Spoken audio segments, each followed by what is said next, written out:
E aí, galera do curso de pré-cálculo do Me Salva, vamos para a nossa aula sobre funções de segundo grau. Vamos relembrar essas funções aí que a gente viu no ensino médio. A função de segundo grau clássica, ela é dada nessa forma aqui. Y igual a x² mais bx mais c. São as famosas parábolas.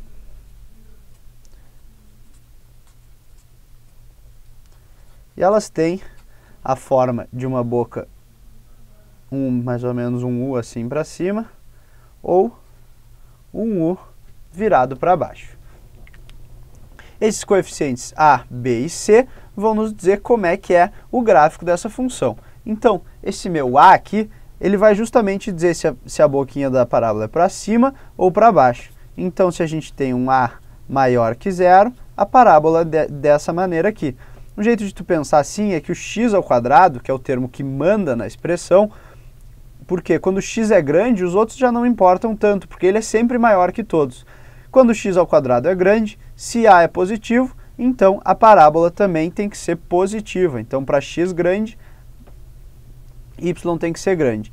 O mesmo acontece, então, para A menor que zero, a gente tem a parábola virada para baixo. O B, ele vai nos dizer se quando a parábola cruza o eixo y, se ela cruza para cima, subindo, nesse caso o B é maior que zero, ou então se a parábola cruza descendo, nesse caso aqui o B é menor que zero.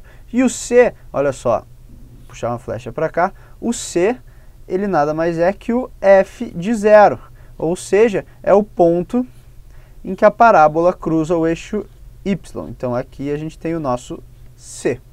Esses são os três coeficientes e é assim que eles se comportam para formar nossas parábolas. Como é que nós calculamos as raízes de uma parábola? Bom, a gente tem que usar a velha e conhecida fórmula de Bhaskara. A gente sabe que a parábola tem sempre duas raízes, então ela vai ter uma raiz x1 e 2.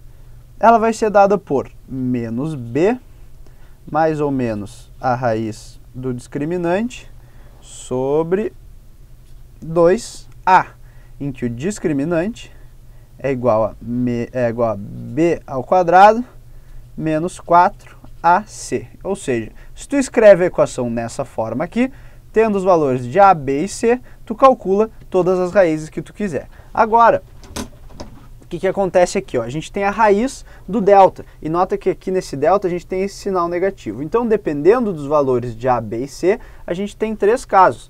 O caso em que delta é maior que zero, nesse caso a gente tem duas raízes reais e diferentes. Então, x1 e 2 pertencem aos reais e o x1 é diferente do x2. No caso em que o delta é igual a zero, então essa parte da raiz aqui some e a gente tem x1 igual a x2 e é igual a menos b sobre 2a. E pertence aos reais. Agora, o último caso é quando a gente tem o delta menor que zero. Nesse caso, olha só, a gente vai ter uma raiz com uma parte real, menos b sobre 2a, e uma parte imaginária, que vai ser a raiz de delta sobre 2a vezes i. Então, nesse caso, x1 e x2 pertencem ao conjunto dos complexos. Como é que a gente vê isso aí graficamente? Bom, vamos dar uma olhada aqui. A gente tem três gráficos. Supondo, então, uma parábola em que o A é positivo, ou seja, que a boquinha dela está sempre para cima, a gente vai ter três casos. Esse primeiro caso aqui, ó, o que está acontecendo? A gente tem aqui uma raiz, duas raízes, ambas reais e ambas diferentes. Portanto, nesse é o nosso caso em que delta é maior que zero. Esse outro caso aqui, ó, em que a gente tem a nossa parábola tangenciando o eixo x, é quando o delta é igual a zero. A gente fala que a gente tem duas raízes reais e iguais. E por fim, se a nossa parábola não encosta no eixo x, então é o caso em que delta é menor que zero e a gente tem as duas raízes complexas com uma parte real e uma parte imaginária. Uma parte importante também do estudo das parábolas é tu saber onde é que está o máximo e o mínimo. Por que isso é importante? Por exemplo, num problema de engenharia, tu vai querer estar minimizando o custo de uma obra, por exemplo. Ou então tu vai querer maximizar o lucro da tua empresa. Então é importante tu achar esse ponto máximo ou mínimo da tua parábola. Para isso, tem algumas fórmulas prontas, mas para tu entender como é que tu chega nelas, olha só, a gente tem aqui uma parábola qualquer, e esse aqui é o nosso ponto de máximo. Como uma parábola ela é sempre igual, ela é como se tivesse um espelho aqui no meio, ela é sempre igual na esquerda e na direita, olhando a partir desse ponto de máximo.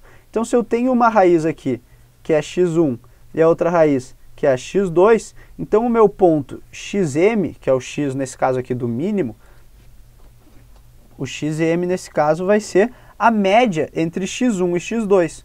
Então ele vai ser x1 mais x2 sobre 2. Agora olha o seguinte, lembra que as raízes são dadas por menos b mais ou menos a raiz de delta sobre 2a. Então, se eu aplicar o x1 e o x2 aqui, aquele delta lá vai sumir, eu vou ficar com menos 2b sobre 2a, divide por 2, eu vou ficar com menos b sobre 2a. Esse aqui é o x do meu mínimo ou do meu máximo, tanto faz, depende se a parábola estiver para cima ou para baixo. Para tu encontrar o y do teu máximo, então, é só tu pegar esse x e jogar lá na função. Para tu descobrir, então, o ym, é só tu fazer f de xm.